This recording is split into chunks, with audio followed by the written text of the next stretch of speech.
I'm Sarah, and this is BudgetSew, where we create stylish, fashionable looks as inexpensively as possible. Today, we're doing a sew-along to the jacket in View A of vintage McCALL'S 5136 in a size 18. McCALL'S 5136 was published in 1959 and is a box jacket in 2 lengths, a slim 3/gore skirt, and a cap sleeve tuck-in or overblouse. The jacket has set-in 3/4 length sleeves. The neck, fronts, lower edge, and sleeves of the longer jacket are bound with military braid, the shorter jacket with bias self fabric. The longer jacket, View A, is lined. The blouse has a wide neck, left side zipper, and a vent in the front dart seams of the overblouse. The dart-fitted skirt has a low back pleat and a left side zipper. You may remember this pattern from my very first video, How to Draw a Kick Pleat. The link to that video is right here at the top of the screen. In addition to the jacket, I've sewn the matching skirt with the kick pleat, so stay tuned to BudgetSew for the reveal. Since this pattern was published in 1959, it uses older sizing, so this vintage size 18 with a 38 bust, 30 waist, and 40 hip is approximately a modern size 16. I was very lucky to inherit this pattern from my Nana. She used this pattern before because the blouse pattern pieces are missing as well as the waistband to the skirt. I'm not sure though if she made up the jacket pattern because I didn't see any pin marks in the pattern pieces and all the jacket pieces were in the envelope. You can see that the pattern envelope is homemade. That's because it had disintegrated by the time I was a teenager, so I made my own envelope for it. The suggested fabrics for the suit are corduroy, velveteen, linen, cotton suiting, tweed, flannel, and houndstooth checks. The blouse should be made from cotton shirtings, synthetic mixtures, printed silk or cotton, and linen. I used a silk rayon mix that I bought at Len's Mill store. The fabric is a pale blue with deeper blue and gray bamboo leaves. Len's Mill's a huge factory outlet that sells fabrics, craft supplies, housewares, and so much more, had a massive sale to clear out some of their inventory. Their entire selection of previously reduced fabrics was 75% off the lowest ticketed price, and if you finished the bolt, it was 85% off. This gorgeous fabric was included in the sale. It was previously reduced to $9.89 a meter, and there were 7.25 meters left on the bolt. That means that prior to this sale, I would have paid $71.70 for this fabric. But since I bought the last of the bolt during the sale, I got 85% off the total price, so I paid $10.75. Yes, $10.75 for 7.25 meters of silk. What a steal! The link to the video with the Len's Mill haul is right here at the top of the screen. You'll see in that video, I didn't buy just this fabric. I bought the white lining fabric from Value Village thrift store in Stratford, Ontario. I'm not sure the fiber content, but I think it's polyester. It's definitely a man-made fiber and very lightweight. I've never done a burn test to determine fabric, unless you count accidental burning or melting with an iron, but let's not get into that. When sewing a pattern, I don't always follow the instructions in the order that they're written. So if you're following along in the instruction guide, you'll see that I jump around from step to step. After I cut out and marked my pattern, I started with pinning the darts. First I pinned the shoulder darts on the back of the jacket.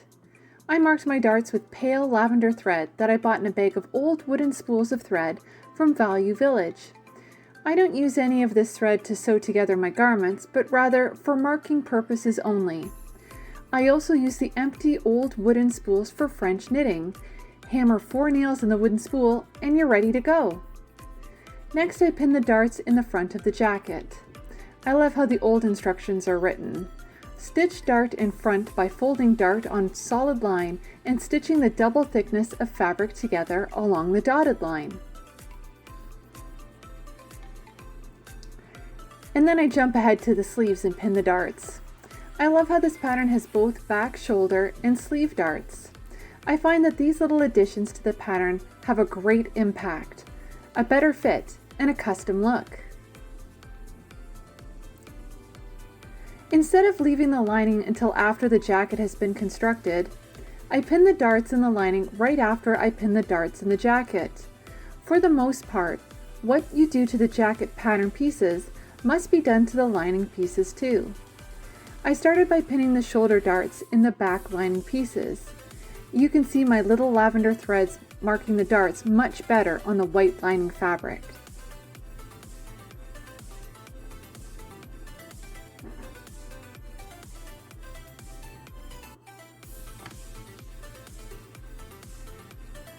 This is a step that applies to the lining fabric only. I was very glad that I looked at the lining pattern pieces layout before cutting them out, because this is not marked on the pattern piece. Since the lining pieces use the same pattern pieces as the jacket, I was surprised that there was not a note indicating that the lining back should be cut larger, with an additional 1 inch at the neck tapering down to the hemline. This piece is still placed on the fold, but not quite on the grain line. On the outside of the lining, I made a pleat for this additional fabric as written in the instructions. Then I pinned the bust darts in the front lining. The front lining piece used the same piece as the jacket, but you can see that the front pattern piece was clearly marked with a cutting line for the lining. It was awkward folding the pattern piece along the curve of the front lining, but it turned out well. Next, I pinned the sleeve lining elbow darts. At first, I wasn't sure if I was going to line the sleeves because sometimes it can feel bulky, but in the end, I decided to go ahead and line the sleeves, and if I didn't like it, I could take it out later. Over to the sewing machine to sew the darts. I was so excited to finally start sewing this project. I chose to make this jacket and skirt suit for my friend's wedding. The wedding was on a Monday morning at a museum, so I opted for a light-colored printed fabric and an elegant skirt suit set pattern. This vintage McCall seemed perfect for the occasion. Then I sewed the lining darts. I picked the white lining fabric over a pale pink because I felt that the white lining would enhance the pale blue fabric, but the pink would overpower it. I had a blue lining fabric as well, but it was just too bold for this project. White was the best choice. It gave the jacket a cool, stylish feel.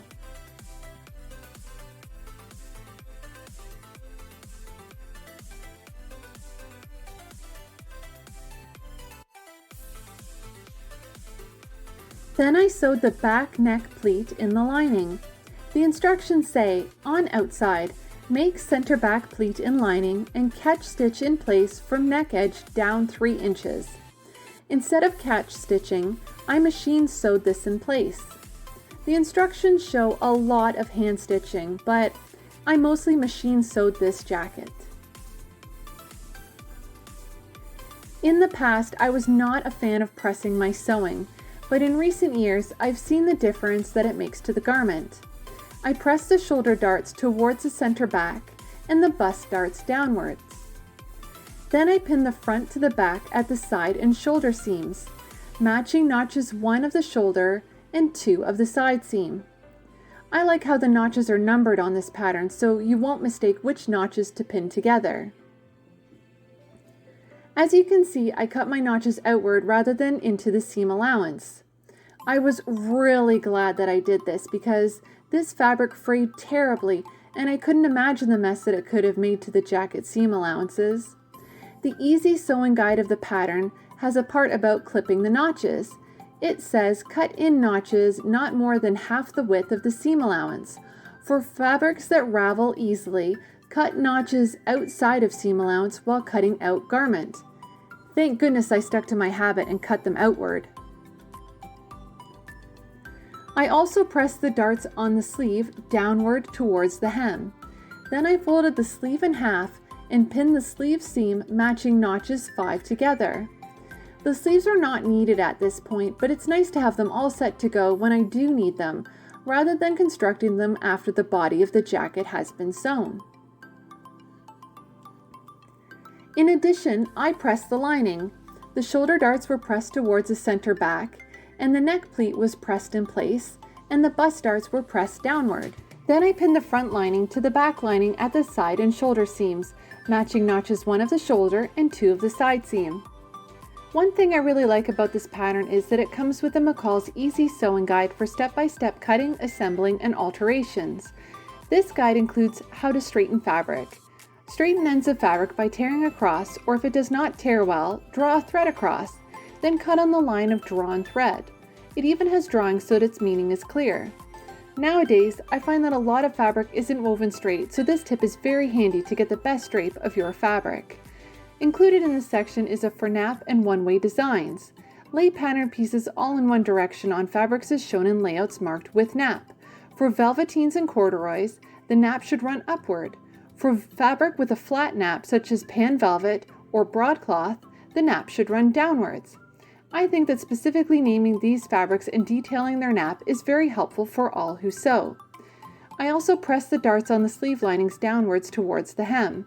Then I folded the sleeve lining in half and pinned the sleeve seam matching notches 5 together. Sewing a lined jacket is almost like sewing 2 jackets because you're doing twice the sewing. Back to the sewing machine I go. I started by sewing the jacket seams. I thought the instructions of this vintage sew were very helpful. For this step, the instructions say notches 1 and 2, join shoulder and side seams together. It also has a picture, so it's pretty clear what they mean. I like how this pattern shows you how to adjust the pattern to your measurements. It says before cutting, compare your measurements with the standard measurements given on the back of the pattern envelope, and if necessary, adjust the pattern as below. It shows you how to lengthen or shorten the jacket using the easy rule marked on the pattern, as well as how to narrow the shoulders for the jacket. It says reduce the width of the pattern at shoulder by making a short tuck in the front and the back. Next, I sewed the lining pieces. I used a finer sewing machine needle to sew this project. I chose a unique brand, sharp size 9 or 70 needle for woven fabrics. I purchased this needle in a package of 4 from Len's Mill store for $1.99. This smaller, finer needle was a great choice because it did not make big holes in the delicate fabric like a regular machine needle would. I used white serger thread for this project because it's finer than regular thread. Finer needles need finer thread. And I bought this thread from Fabricland for $1.99. The serger spool does not balance well in my sewing machine, so I place an empty 250 meter Gutermann spool of thread underneath my serger spool, and then it doesn't fall off. Before I continue with the sew along, please share this video with your friends and family. I'd love to help others sew and refashion on a budget and troubleshoot their favorite patterns. I also love sharing the treasure that I find at thrift shops. If you'd like to see more from BudgetSew, please subscribe and make sure that the bell is on so you receive a notification when I release a new video. Follow me on Twitter, Instagram, and Facebook at BudgetSew. Now, back to the sew along. I played around a bit here with the front facing because it's in one with the front jacket and just needs to be folded over. I wanted to see how it was constructed and how it would look, so I matched up the notches and added a pin. This step isn't sewn yet, but will help when I pin the front lower edge of the facing, which is coming up shortly.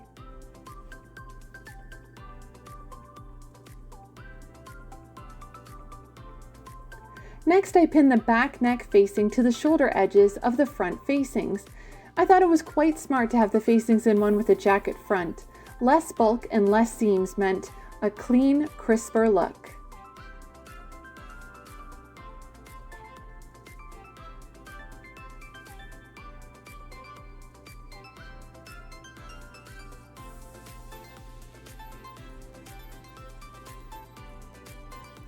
My next step was to pin the front facings to the jacket along the hemline, turning up 1/4 inch on the side edges of the facing. I grabbed my tape measure and chalk to make sure that I did this step correctly. I didn't mark the fold line on the fabric, so I had to whip out the pattern piece and do some quick measurements to make sure that I folded at the correct spot. I even marked the 1/4 inch with the chalk to be sure.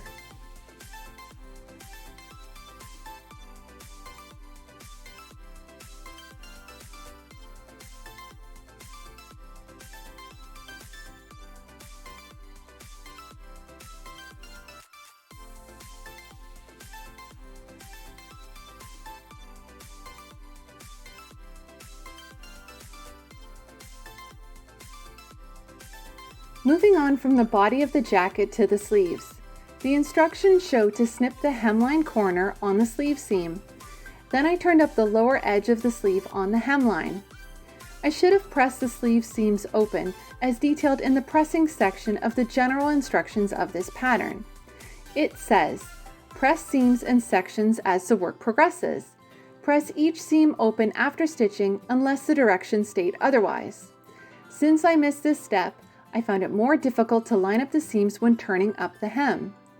I used my tape measure to ensure that the hem was the same amount around each sleeve because I didn't mark the hemline from the pattern pieces.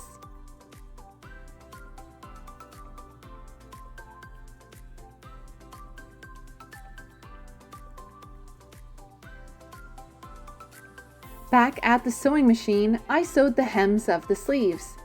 I used a blind hem stitch because it's nearly invisible from the outside. It's a creative method of folding and stitching and a fantastic way to create deep hems on garments because you need to have at least 1.5 inches of seam allowance. The secret to this hem is you tuck the hem under the wrong side of the fabric, leaving a small amount, about 1/8 inch to 1/4 inch, of the hem's edge sticking out. Now the pins are under the fabric rather than on top of it. When you set your sewing machine to the blind hem stitch, it will sew 4 straight stitches into the hem and 1 zigzag stitch onto the sleeve fabric. This means that only 1 stitch out of 5 is visible from the outside of the sleeve, making it almost invisible.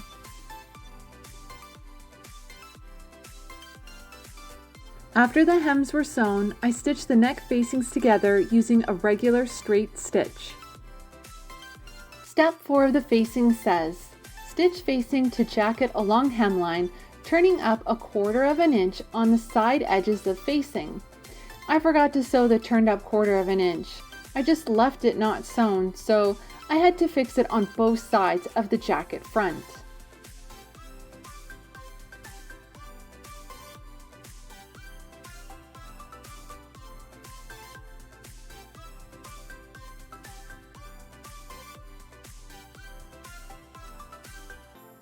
Then I pinned the back neck facing to the back of the jacket and folded over the front facing that is in one with the jacket front with the right sides together. I like how this pattern guide uses sewing techniques not mentioned in newer patterns. For example, tailor's tacks. The instructions say, make tailor's tacks before removing pattern after garment is cut. Mark center front and back with long basting stitches. It also details marking with thread. Pin through pattern and fabric along printed lines of dart. Turn section over with the fabric side up, then baste through 1 layer of fabric only along pinned outline. Remove pins from underneath, then pin through 2 layers of fabric along basting lines. Turn section over and baste through the 2nd layer only.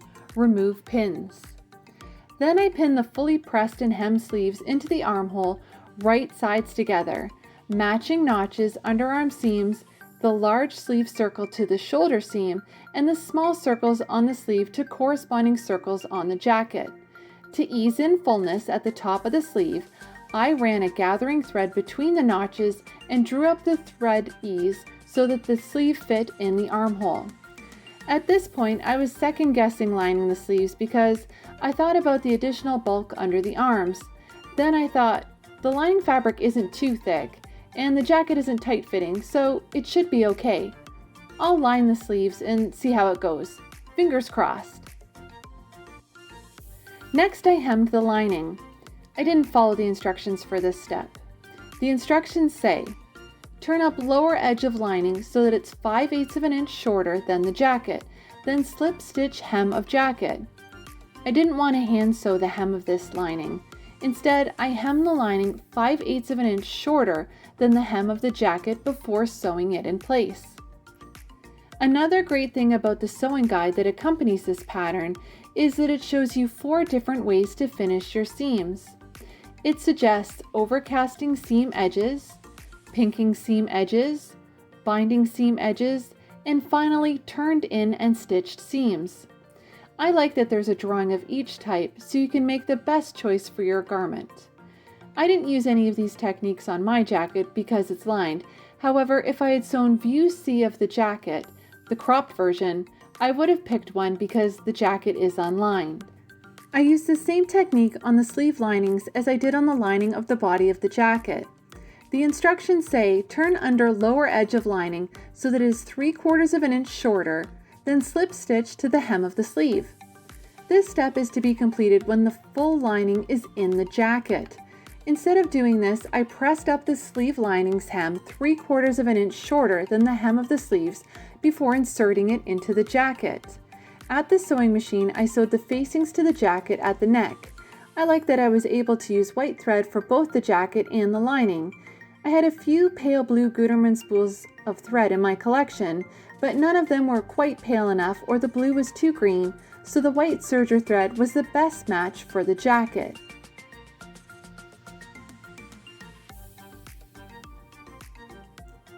You can see how badly this fabric was beginning to fray as it was handled. I'm so glad this is a lined jacket. Then I sewed the sleeves to the jacket. The instructions say to baste the sleeves in place, but I was so excited about having the jacket in one piece that I didn't do that step. Does that ever happen to you? When a garment is close to being completed, I take pictures in front of my hallway mirror and then send them to my mom to see what she thinks.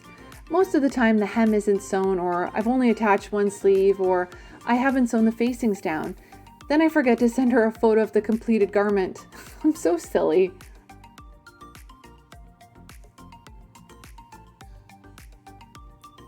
Next, I sewed the hems of the sleeve linings. I used a regular straight stitch for the hem rather than a blind hem stitch. No one will see the inside of the sleeve but me, so the straight stitch was the way to go.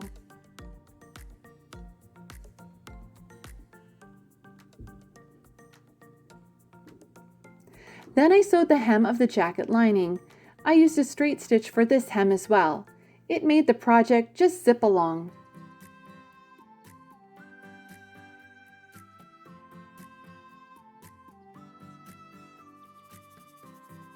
Then I clipped the curves of the armhole seams as well as the curve of the back neck facing. I always go really slow with this step so that I don't cut too far into the seam allowance or garment. I never do this step at night or if I'm tired because I've made this mistake before, a few times in fact, and had to come up with creative ways to fix it.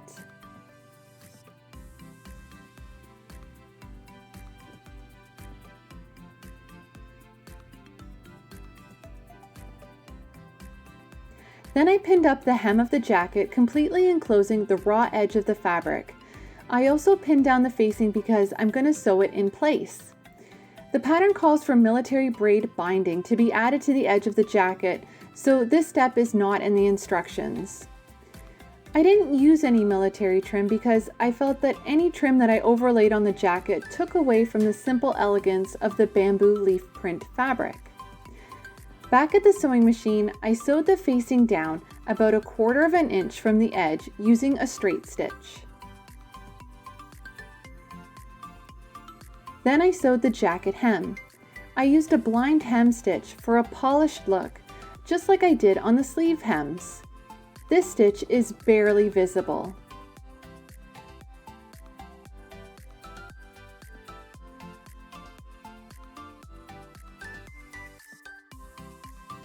This fabric is stunning and I love how the jacket is coming together. I'm so happy that I found this fabric at such a great price. Instead of slip stitching the jacket lining to the jacket, I pinned them right sides facing to be machine sewn together.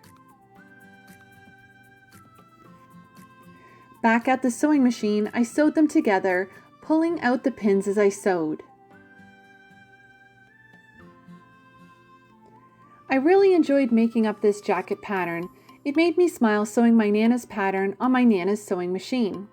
It reminded me of when I was a child and my Nana showed me how to sew a pincushion out of some remnant fabric. Wonderful memories.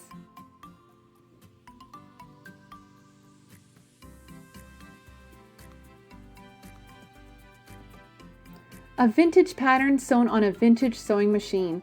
To ensure that my sewing machine continues to run, I oil and clean the machine regularly. My concern now is for this McCALL'S pattern because the pattern pieces as well as the easy sewing guide and instructions are beginning to disintegrate.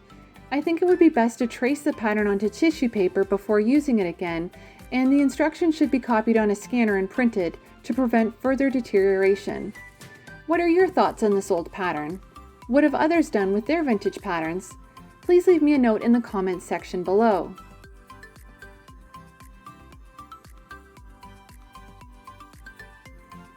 My next step was to baste the lining to the jacket at the armholes.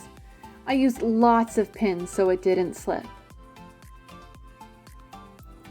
I didn't hand baste this, rather I used my sewing machine to stitch the lining to the jacket at the armholes. I used my sewing machine as much as I could to avoid hand sewing.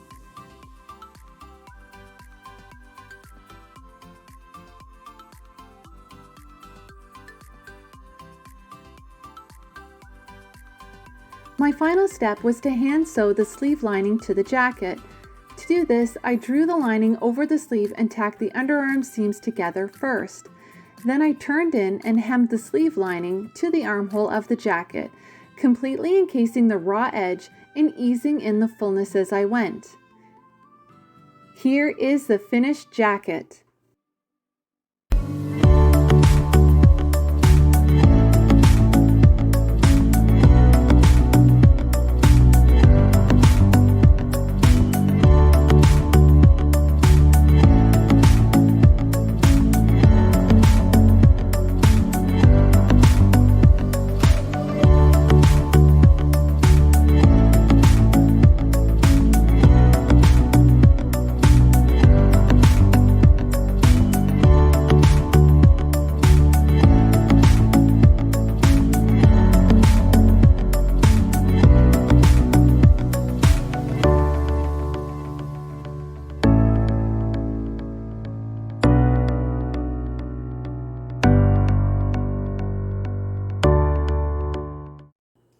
I decided to dress this look more casually than the pattern envelope because I'm going to show you the skirt with the jacket together in a future sew-along.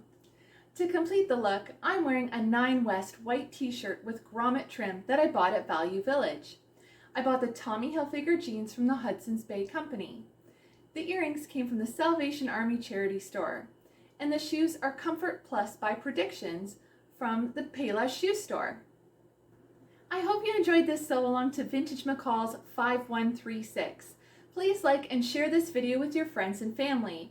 And if you'd like to see more from BudgetSew, please subscribe. And if you'd like to stay up to date with BudgetSew, follow me on Twitter, Instagram, and Facebook at BudgetSew.